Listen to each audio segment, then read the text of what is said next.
Hello friends, कैसे हैं आप सब। तो हम स्टार्ट कर चुके थे इंफॉर्मेशन टेक्नोलॉजी एक्ट 2000। तो हमने इसका इंट्रोडक्शन तो पढ़ ही लिया था और सेक्शन 1 भी कंप्लीट कर लिया था। आज हम देखते हैं सेक्शन नंबर 2। तो सेक्शन नंबर 2 क्या बोलता है? सेक्शन नंबर 2 है डेफिनेशंस।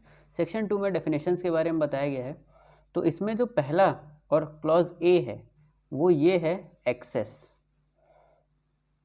एक्सेस क्या होता है? तो एक्सेस जो वर्ड है वो एक इंग्लिश वर्ड भी है। एक्सेस मतलब कोई चीज़ का आपको एक्सेस ग्रांट किया जाता है या फिर कोई चीज़ की जब आपको पहुंच मिल जाती है तो उसको एक एक्सेस कहा जाता है। तब यहाँ पे जो वर्ड एक्सेस है उसका मतलब क्या होगा? ये एक नॉर्मल इंग्लिश वर्ड नहीं है। तो ये क्या है? एक्सेस में बता दिया गया है with its grammatical variation and cognate expression. मतलब ग्रामेटिकल एक्सप्रेशन के साथ, ग्रामेटिकल वेरिएशन के साथ और कॉग्निट एक्सप्रेशन के साथ इस एक्ट में इस एक्सेस का मतलब क्या है? इस एक्सेस का मतलब है it means gaining entry into. मतलब अगर आप किसी भी कंप्यूटर डिवाइस में अपनी एंट्री फिक्स कर रहे हो और एक्सेस कर रहे हो उसको, जैसे कि एक कंप्यूटर है और कोई हैकर है, वो आपके कंप्यूटर को हैक करके आपका कंप्यूटर नेटवर्क या फिर कंप्यूटर डिवाइस या फिर कंप्यूटर प्रोटोकॉल को एक्सेस कर लेता है। जैसे आपके वाईफाई को एक्सेस कर लेता है, सिक्योरिटीज कैमरास को एक्सेस कर लेता है। तो जो एक्सेस है मतलब अब वो उसके पहुंच में आ चुकी है। तो जब कंप्यूटर नेटवर्क या फिर कंप्यूटर डिवाइस में कोई गेनिंग एंट्री इनटू मतलब उसकी एंट्री हो गई, इंस्ट्रक्टिंग और communicating with the logical, arithmetical और memory function resources of a computer system और अ कंप्यूटर नेटवर्क। मतलब यहाँ पे ये बताया गया है कि जब भी कोई एक पर्टिकुलर कंप्यूटर है उसमें कोई भी पर्सन, सपोज कर लेते हैं एक पर्सन है, वो आपके कंप्यूटर को हैक करना चाहता है। आपका कंप्यूटर एक कंप्यूटर नेटवर्क से कनेक्टेड है। लेट्स हम अज्यूम कर लेते हैं एक वाईफाई से कनेक्टेड है और वाईफाई जो होता है वो उसका एक लैन नंबर होता है, तो वो आईपी एड्रेस भी होता है सबका। तो ये जो टर्म्स हैं ये थोड़ी कंप्यूटर और टेक्निकल टर्म्स हैं। तो आप इसको सिंपल रखिए कि जैसे एक आपका घर है, घर में आपके ताला लगा हुआ है और वो ताला सेंटर लॉक है। सेंटर लॉक मतलब जो बेल्ट जो होता है वो दरवाजे के अंदर में सेंटर लॉक लगता है और उस सेंटर लॉक की एक ऐसी चाबी है जो सिर्फ और सिर्फ आपके पास है। अब एक पर्सन अपना आपके घर आता है और अपनी टेक्निक से और अपने दिमाग का यूज़ करके एक चाबी बनाता है और आपके सेंटर लॉक में वो लगाता है और उसका आपका सेंटर लॉक खुल जाता है। तो वो अब आपके घर में एंटर कर गया। वैसे ही सेम होता है जब कोई पर्सन किस चीज़ का यूज़ करता है? कोडिंग। आपने ये वर्ड बहुत सुना होगा, कंप्यूटर में कोडिंग। कोडिंग में भी बहुत सारी चीज़ें होती हैं, जैसे पाइथन लैंग्वेज होती है, जावा होती है, सी प्लस प्लस होती है। तो ये सब लैंग्वेज होती हैं। कोडिंग आप किसी भी लैंग्वेज में कर सकते हो। पाइथन लैंग्वेज क्या है? एक ऐसा लैंग्वेज है जो, जैसे आप और मैं हिंदी इंग्लिश में बात कर रहे हैं, मेरे जो भाषा है वो हिंदी है और वो आपको समझ में आ रही है। वैसे जो कंप्यूटर को भाषा जो समझ में आती है वो है पाइथन, जावा और सी प्लस प्लस। तो जब आप कोड करते हो इन लैंग्वेजेस में और उस कोड का यूज़ करके किसी और के कंप्यूटर में एंटर कर जाते हो और उसका एक्सेस ले लेते हो, मतलब वो जो काम कर सकता था वो पर्सन, वो काम आप भी कर रहे हो, तो ये हो गया आपका एक्सेस। और ये कैसे किया जा रहा है? तो ये हो रहा है, इस एक्ट में बताया गया है, कोई लॉजिकल या फिर अरिथमेटिकल या फिर मेमोरी फंक्शन के रिसोर्स का यूज़ करके। इसमें यही बताया गया है जो कोडिंग वर्ड है उसका वर्ड यूज़ नहीं किया गया है, इसको डिनोट कर दिया गया। अब कोडिंग कोई एक टाइप की तो होती नहीं है। जैसे हमने बताया कि बहुत सारी लैंग्वेजेस हैं तो बहुत सारे कोड्स होंगे और बहुत सारी चीज़ें होंगी। किसी में अरिथमेटिकल ऑपरेशंस यूज़ होते हैं, किसी में मेमोरी फंक्शंस यूज़ हो रहे हैं, किसी में लॉगरिथम चल रहा है। तो जो अलजेब्रा है और अलग अलग चीज़ें हैं कोर्स में वो आती हैं। अब जैसे कि उबंटू का अलग चलता है, पैरट ओएस का अलग चलता है, तो ये ऑपरेटिंग सिस्टम्स हैं। ऑपरेटिंग सिस्टम्स के हिसाब से विंडोज़ का अलग चलेगा, तो ये ऑपरेटिंग सिस्टम्स के हिसाब से भी अलग अलग होता है। तो ये जो कोडिंग है इनको सिंपल लॉ में कवर करने के लिए लॉजिकल, अरिथमेटिकल और मेमोरी फंक्शन से डिफाइन कर दिया गया कि ऐसे कोई भी फंक्शंस हो तो वो आपका उस फंक्शंस का काम क्या है, कम्युनिकेट करना या फिर इंस्ट्रक्ट करना, और उस कम्युनिकेशन और इंस्ट्रक्शन से क्या हो रहा है, गेन और ये एंट्री किसी भी पर्टिकुलर कंप्यूटर सिस्टम में या फिर कंप्यूटर नेटवर्क में। तो ये हो गया उसका एक्सेस। तो ये थी डेफिनेशन एक्सेस की। अब हम पढ़ते हैं 2U। अभी हमने 2A देखा था एक्सेस, अब आ रहे हैं 2U में, क्योंकि वहाँ पे जो वर्ड फंक्शन यूज़ किया गया था उस फंक्शन की डेफिनेशन दी गई है 2U में। मैं अभी आपको एक रेंडमली तरीके से बता रहा हूँ जो जो चीज़ें कनेक्टेड हैं उस हिसाब से, फिर हम ABCD करके जो डेफिनेशन के लाइन बाय लाइन क्लॉजेस हैं वो भी हम डील करेंगे। तो अभी जो है, अभी हमने एक्सेस पढ़ा, तो एक्सेस में एक वर्ड आ रहा था फंक्शन। फंक्शंस का मीनिंग क्या दिया हुआ है, function in relation to a computer includes logic, control और arithmetical process, deletion, storage, retrieval and communication और टेली कम्युनिकेशन फ्रॉम और विद इन अ कंप्यूटर।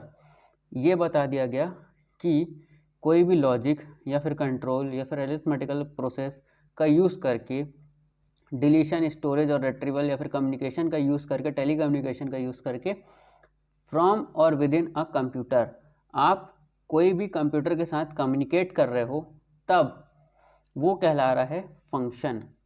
तो ये सब जो चीज़ें होती हैं स्टोरेज वगैरह, ये सब फंक्शंस के अंदर आ जा रही हैं। अभी हमने देखा भी कि लॉजिकल फंक्शन, मेमोरी फंक्शंस, ये सब जो थे ये सारे जो कोड्स होते हैं उसके हिसाब से चल रहा है। तो उसी कोड का एक पर्टिकुलर वर्ड आया फंक्शन, तो फंक्शन के बारे में भी IT एक्ट ने बता दिया कि ऐसा टाइप का कुछ अगर मिलता है तो वो फंक्शंस के अंडर आएगा। तो ये था जनरल मीनिंग। अब आ रहे हैं हम इसके बाद सेक्शन नंबर 2 का B, एड्रेसी। एड्रेसी बहुत इंपॉर्टेंट है।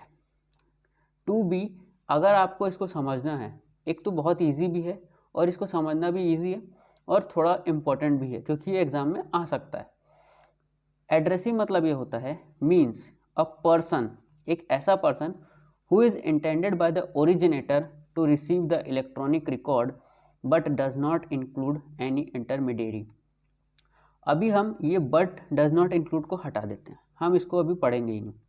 अभी हम एक वर्ड पे फोकस कर रहे हैं, कोई एक पर्सन जो कि इसका इंटेंशन क्या है, by the originator to receive the electronic record. मतलब जो एड्रेसी है ये ओरिजिनेटर है समझ लो, और ये एड्रेसी है। ये जो है एक कंप्यूटर से कोई इलेक्ट्रॉनिक रिकॉर्ड भेज रहा है ओरिजिनेटर, और उसको रिसीव कौन कर रहा है, इसको रिसीव कर रहा है एड्रेसी। तो जब भी कोई पर्सन जो इंटेंडेड है कि ओरिजिनेटर के द्वारा उसको रिसीव किया जाना है कोई इलेक्ट्रॉनिक रिकॉर्ड, मतलब जो ओरिजिनेटर चाह रहा है कि वो इस कंप्यूटर को एक इलेक्ट्रॉनिक रिकॉर्ड भेजे, तब ये जो कहलाएगा ये एड्रेसी कहलाएगा और ये पर्सन हो जाएगा ओरिजिनेटर। ओरिजिनेटर का हिसाब से यहाँ पे एड्रेसी की डेफिनेशन दी गई है। तो यहाँ पे एड्रेसी को पर्टिकुलर डिफाइन नहीं किया गया, यहाँ पे बता दिया कि जो भी कोई रिसीव कर रहा है और वो किसके थ्रू रिसीव कर रहा है, ओरिजिनेटर के थ्रू, तो वो कहलाएगा एड्रेसी। अब इंटरमीडिएरी क्या होता है इसको हम आगे में समझेंगे। पहले ये एड्रेसी पढ़ा हमने, अब इसके बाद हम आगे चल रहे हैं ओरिजिनेटर के बारे में जानने। ओरिजिनेटर क्या होता है, ओरिजिनेटर 2ZA में डिफाइंड है। 2ZA जो बोलता है ओरिजिनेटर के बारे में, एक ऐसा पर्सन हु सेंड्स, जो भेज रहा है या जनरेट कर रहा है या स्टोर करके रखा है या फिर ट्रांसमिट कर रहा है किसी इलेक्ट्रॉनिक मैसेज को, और causes any electronic message to send, generated, stored और transmitted to any other person but does not include intermediary. तो यहाँ पे जो बता दिया गया, जो पर्सन भेज रहा है वो कहलाया गया ओरिजिनेटर, और जो पर्सन रिसीव कर रहा है वो एड्रेसी, इलेक्ट्रॉनिक रिकॉर्ड को, इलेक्ट्रॉनिक मैसेज को या इलेक्ट्रॉनिक रिकॉर्ड्स को। अब इलेक्ट्रॉनिक रिकॉर्ड वगैरह क्या होता है वो हम आगे समझेंगे भी कि इलेक्ट्रॉनिक रिकॉर्ड में कितनी वाइड डेफिनेशन दी गई है। उसके पहले यहाँ पे एक वर्ड आ रहा है इंटरमीडियरी। तो इंटरमीडियरी को समझना इम्पोर्टेंट है। इंटरमीडियरी को मैं आपको एक ये डायग्राम से समझाता हूँ। पहले समझ लेते हैं कि ये मोबाइल फ़ोन है, ये आपके दोस्त का फ़ोन है। आप अपने फ़ोन से इस फ़ोन में फ़ोन कर रहे हो, तो आप डायरेक्ट तो फ़ोन नहीं कर सकते। आपके पास कोई पर्टिकुलर कंपनी लाइक जियो, एयरटेल, आइडिया, वोडाफोन, जो भी है, XYZ, BSNL, जो भी कंपनीज हैं आपके पास, आप उनका सिम यूज़ करोगे। अब आप उसका सिम यूज़ करके सिम टू सिम फ़ोन भी नहीं जाएगा जब तक वो एक पर्टिकुलर स्टेशन से कनेक्टेड ना हो। मतलब आपका कॉल पहले इस स्टेशन पे जाता है, उसके बाद एक पर्टिकुलर नंबर पे जाता है। तो ये डायरेक्ट कॉल नहीं होता, ये हमेशा इनडायरेक्ट होगा, यहाँ से जाके यहाँ। तो जो जियो है और जो अदर जो कंपनीज़ हैं वो क्या आपको प्रोवाइड कर रही हैं? नेटवर्क। और ये जो नेटवर्क है इसको प्रोवाइड करने का ही ये पैसा चार्ज करती हैं। इसके बाद अब हम इंटरमीडियरी का डेफिनेशन समझते हैं। इंटरमीडियरी की जो डेफिनेशन है वो उसमें ये बताया गया है, with respect to any particular electronic record means any person, ऐसा व्यक्ति, who on behalf of another person receive, store or transmit that record or provides any service with respect to that record and include telecom service providers। मतलब यहाँ पे बता दिया गया है कोई ऐसा व्यक्ति जो किसी और व्यक्ति के बिहाफ में कोई चीज़ को रिसीव कर रहा है, स्टोर कर रहा है या फिर ट्रांसमिट कर रहा है। जैसे कि अभी हमारे टेलीकॉम सर्विस प्रोवाइडर्स हैं, कोई रिकॉर्ड को वो पहले खुद लेते हैं, उसके बाद सामने वाले को ट्रांसमिट कर रहे हैं। और provides any service with respect to such record, तो ऐसा सर्विस प्रोवाइड करना कहलाएगा इंटरमीडियरी। तो ओरिजिनेटर जो भेज रहा है और जो एड्रेसी रिसीव कर रहा है उसमें लाइबिलिटी किसकी बनेगी? जो भेज रहा है वही लायबल होगा और जो रिसीव कर रहा है वो लायबल होगा। बीच में इंटरमीडियरी को इंक्लूड इसीलिए नहीं किया गया कि जो अगर ओरिजिनेटर में इंटरमीडियरी इंक्लूड कर देंगे तो इंटरमीडियरी को चेक करना पड़ेगा कि ये जो भेज रहा है कि वो सही है कि नहीं है। एड्रेसी में अगर इंक्लूड कर दिया जाए तो एड्रेसी के साथ अगर इंटरमीडियरी लायबल होगा तो इंटरमीडियरी को देखना पड़ेगा कि क्या चीज़ें को रिसीव करेगा। तो इसीलिए इंटरमीडियरी को ना तो ओरिजिनेटर में काउंट किया गया ना तो एड्रेसी में काउंट किया गया, इसको अलग ही रखा गया। यही एक पर्पस था जिसकी वजह से जो कंपनीज की लायबिलिटी है वो कम हो पाई। तो यहाँ पे जो इंटरमीडियरी की डेफिनेशन है उसमें कौन कौन सी चीज़ें इंक्लूड होती हैं?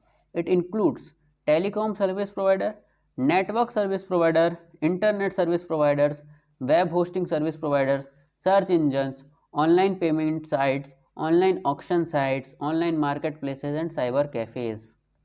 तो ये सारी चीज़ें जो हैं ये आपकी इंटरमीडियरीज़ में आती हैं और ये सब चीज़ें आप जानते होंगे क्योंकि ये हम बेसिक जगहों पे, हर जगह पे डेली लाइफ में कहीं ना कहीं यूज़ किए हुए हैं। ऑनलाइन पेमेंट से तो सबसे ज़्यादा हम यूज़ किए हैं।